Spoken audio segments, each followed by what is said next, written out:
Boa tarde, Vossa Excelência. Muito obrigada por conceder a entrevista do Grupo de Mídia da China. Trata-se de sua primeira visita oficial à China.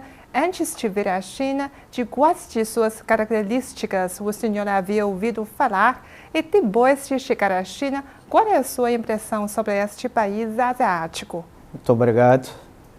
Começamos por agradecer esta oportunidade que temos para interagir e deixar as nossas impressões em relação à nossa visita de trabalho aqui à República Popular da China.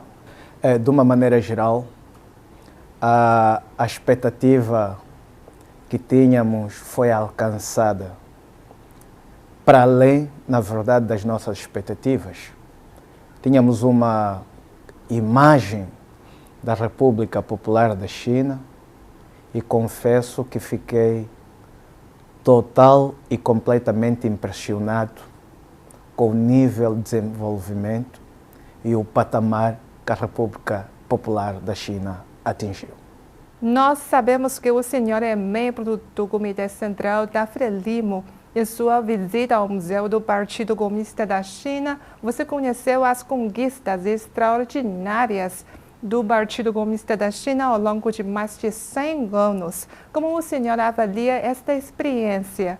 E através desta visita, o senhor pôde sentir o propósito fundamental do partido de servir ao povo com todo o coração? Começo por dizer que foi uma experiência ímpar.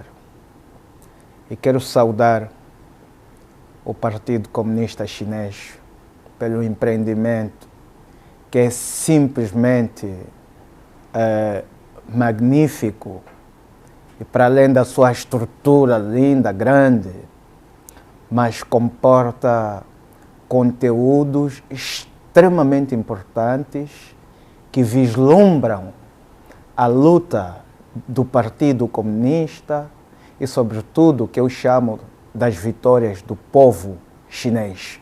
O museu é uma fonte, uma verdadeira fonte de inspiração, porque conseguimos vislumbrar os vários momentos da longa marcha, os desafios em que o povo chinês foi imposto e, sobretudo, as vitórias deste povo, sabiamente liderado pelo Partido Comunista Chinês. Resumindo, foi uma oportunidade especial, ímpar, extremamente emocionante. Durante sua visita à China, você também visitou várias empresas em Beijing, Jinan e Qingdao que têm investimento e cooperação com Moçambique. Quais foram os pontos principais da comunicação com essas empresas e que resultados o senhor espera alcançar com elas? Nós tivemos, como muito bem disse, a oportunidade de interagir com o setor privado chinês, com as empresas que estão a investir em Moçambique e que são empresas que estão a dar um contributo positivo para o desenvolvimento de Moçambique.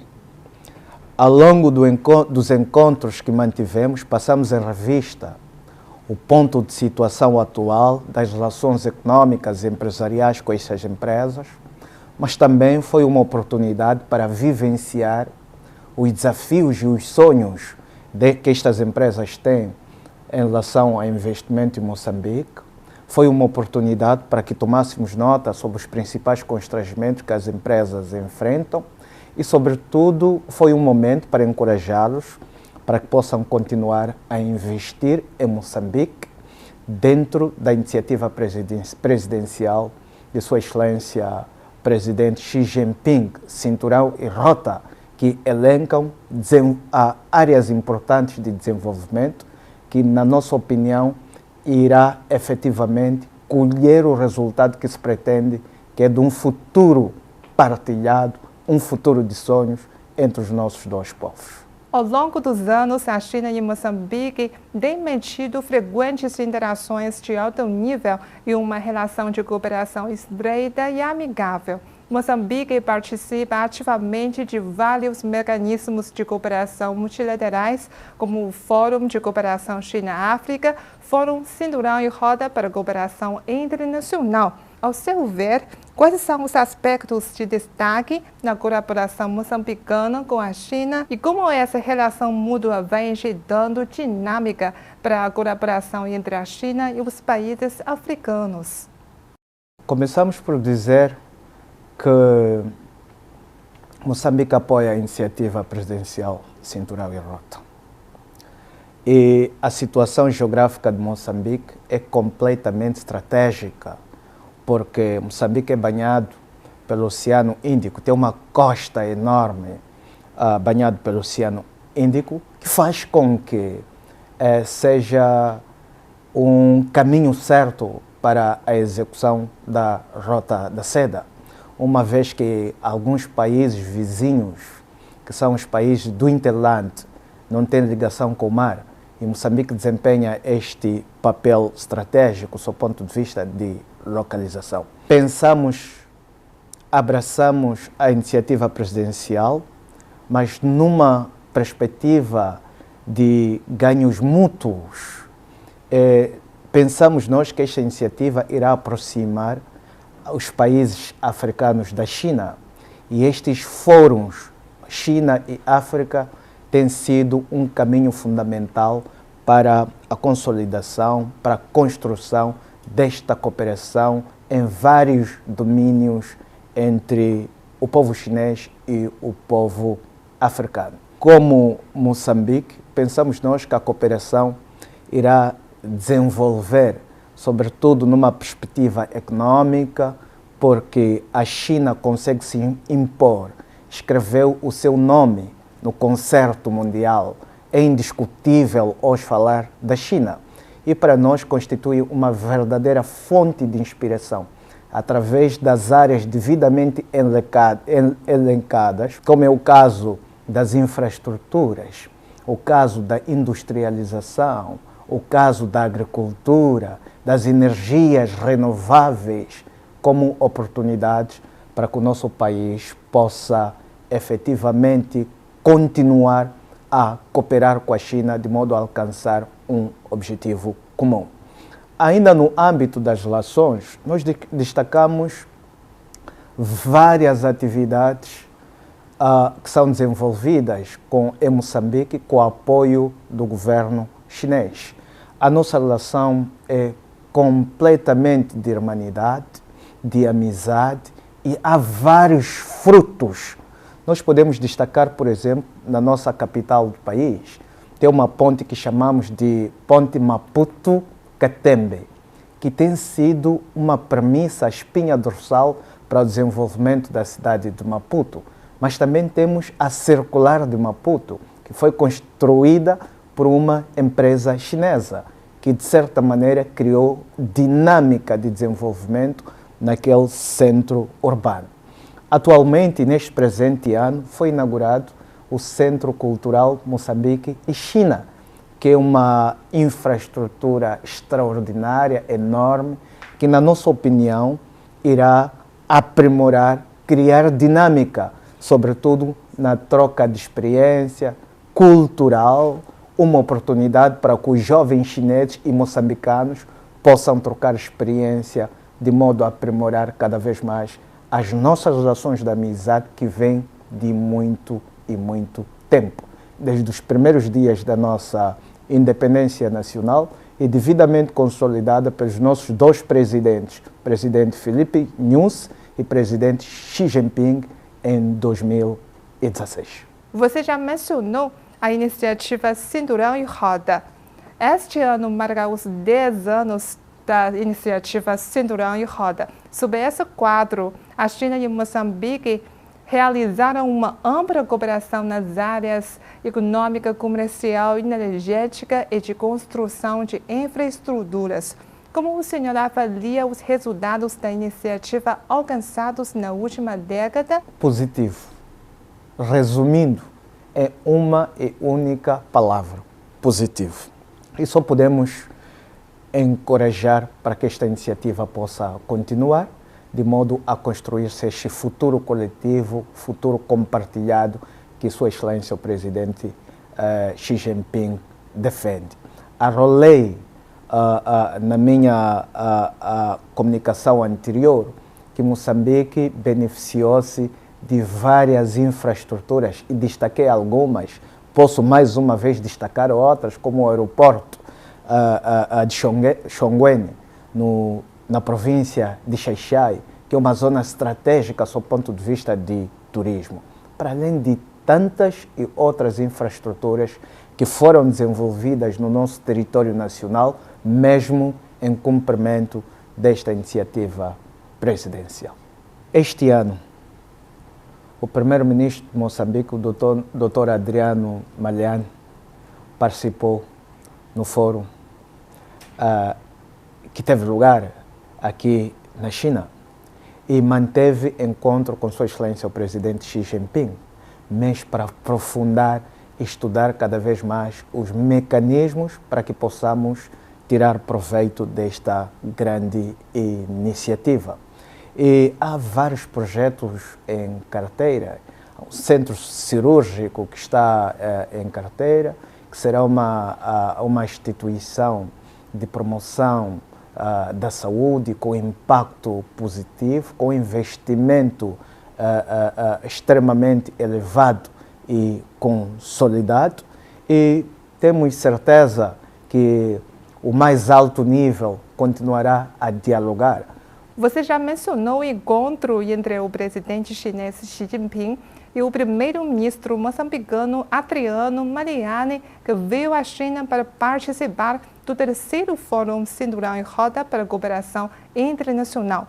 No encontro, o presidente Xi Jinping disse que a parte chinesa promoverá, em conjunto com Moçambique e outros países africanos, a implementação de medidas de cooperação voltadas para a industrialização e modernização agrícola da África e para a formação de talentos. Na sua visão, como essas medidas auxiliarão o futuro desenvolvimento de Moçambique? Sem sombra de dúvidas, nós definimos 4 áreas importantes para que possamos tirar ou fazer aproveitamento da iniciativa Cinturão e Rota. Definimos, primeiro, a produção de alimentos em Moçambique, portanto, refiro-me à agricultura, e a abertura de exportação de produtos produzidos em Moçambique para a China. E é nossa expectativa que esta promoção da agricultura no nosso país seja em coordenação com a República Popular da China. Identificamos também, como muito bem disse, a indústria. Nós sabemos que a China é um país completamente industrializado. A China produz quase tudo. É uma verdadeira fonte de inspiração para que Moçambique possa também entrar nesta área que assegura o desenvolvimento. Porque nós estamos cientes que, se queremos desenvolver o nosso país, temos que industrializar. Sobretudo porque temos muita matéria-prima. É nesse sentido que pensamos que neste ramo de industrialização do país também será uma grande oportunidade que deve ser aproveitada no âmbito da nossa cooperação. Referi-me também na nossa terceira nota para aproveitamento desta iniciativa, o processo da eletrificação do país. Como dizia, a localização de Moçambique é geográfica, tem rios enormes e o clima é extremamente favorável a outro tipo de conceitos de energias renováveis. Para nós, pensamos que, se queremos avançar, por exemplo, para a industrialização, é preciso também assegurar que a energia seja produzida e também fiz menção à nossa localização geográfica. Atualmente, por exemplo, a nossa energia, embora pouca, tem sido tem dado um contributo aos países vizinhos, como Malawi, África do Sul, etc, etc. Então, com este aprimoramento de mais conceito de energias renováveis, para além de garantir que o nosso povo, aquele povo que reside nas zonas recônditas, possa ter energia, mas também será uma oportunidade para que possamos fornecer aos povos vizinhos, dentro desta visão magnífica do presidente Xi Jinping, de que o futuro deve ser compartilhado. Portanto, benefícios para o país, mas também temos que pensar em benefícios para os nossos para os países vizinhos, olhando para a localização geográfica do nosso país. Este ano marca os 45 anos da reforma e abertura da China. Durante esses anos, o país sofreu grandes mudanças nas áreas política, econômica, cultural, entre outras. Que transformações no processo de desenvolvimento chinês o impressionaram mais? Fenomenais. Conquistas magníficas. Tomei boa nota em relação a infraestruturas. Tive a oportunidade de visitar em Qingdao a parte antiga, que é o distrito cultural, mas também tive a oportunidade de visitar a parte nova, que são infraestruturas construídas em menos de 30 anos, que mudaram o panorama da cidade de Qingdao. Mas também conseguimos ver, por onde andamos para além de Qingdao, mesmo aqui em Beijing, este desenvolvimento difícil de contar, só visto, porque a China conseguiu em pouco tempo mudar o paradigma, virar a situação. Por isso, a impressão que temos destes 45 anos são impressionantes. China fez o impossível. A China conseguiu mostrar ao mundo que não existe nada impossível. Tudo é fazível. Mas também para além das infraestruturas, notamos com satisfação a industrialização. O facto da China estar a produzir quase tudo. Tivemos a oportunidade de visitar a Hisense Group e constatamos tecnologia de ponta, propostas extremamente extraordinárias em várias componentes, nos eletrodomésticos, na tecnologia futura, tecnologia virada para a saúde pública, simplesmente impressionante. Portanto, a China, ao longo dos 45 anos, conseguiu escrever o seu nome no concerto mundial como uma verdadeira potência. É por isso que é uma grande economia e assume a sua segunda posição ao nível global. Durante sua estadia na China, o senhor também tomou notas sobre a prática do sistema de assembleias populares no país. Como o senhor avalia esse mecanismo? As assembleias a vários níveis são um verdadeiro centro de exercício do poder por parte do povo chinês. Sentimos que as assembleias desempenham um papel importante, fazem com que o povo chinês sinta-se efetivamente a dar um contributo para as opções para o seu próprio desenvolvimento. Por onde andamos, trabalhamos com a Assembleia Nacional da República Popular da China. Em Shandong, trabalhamos com as entidades de direção da Assembleia Provincial de Shandong e também trabalhamos com as entidades da Assembleia Municipal do município de Qingdao. E esta experiência é mesmo particular da China. E a construção de um modelo socialista, mesmo com uma marca chinesa. E para nós foi completamente impressionante, porque sentimos que são efetivamente órgãos de representação dos cidadãos chineses. E queremos saudar por este modelo que a China está a desenvolver, que é um modelo democrático à maneira da China. Eu tenho defendido que os modelos democráticos devem ser construídos segundo as características de cada Estado, segundo as características de cada povo. O modelo democrático não pode ser imposto. Cada povo define o seu sistema de organização.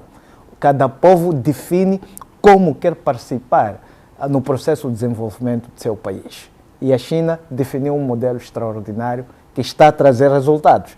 É por isso que a pobreza foi vencida. É por isso que sentimos esse desenvolvimento da República Popular da China. Facto que demonstra e reforça que o modelo adotado é o melhor modelo para que a China possa cada vez mais continuar a escrever o seu nome com tinta indelével no concerto mundial.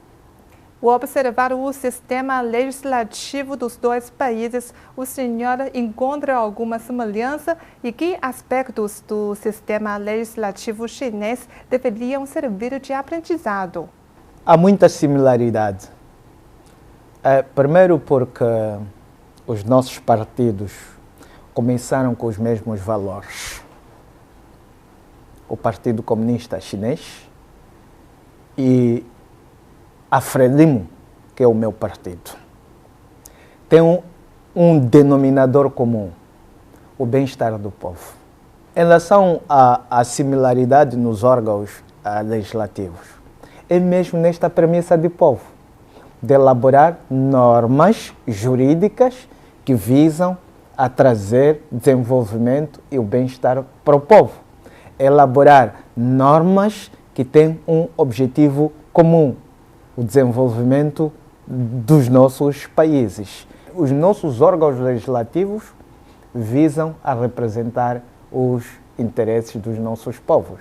Não são órgãos que pura e simplesmente foram instituídos para agregar um valor sob o ponto de vista de distribuição de funções apenas, mas órgãos constituídos, primeiro, para representar os interesses do povo. Segundo, para assegurar o nível de satisfação do povo. Portanto, há muita similaridade. Em maio de 2021, o senhor teve um encontro virtual com o vice-presidente do Comitê Permanente da 14ª Assembleia Popular Nacional da China, Cai Dafeng. E em novembro deste ano, o vice-presidente do órgão, Luosan Jiangchun, visitou Moçambique e foi bem recebido pela Assembleia da República de Moçambique. Após menos de um mês, o senhor lidera uma delegação em visita à China, o que reflete a atribuição de grande importância ao intercâmbio entre órgãos legislativos dos dois países.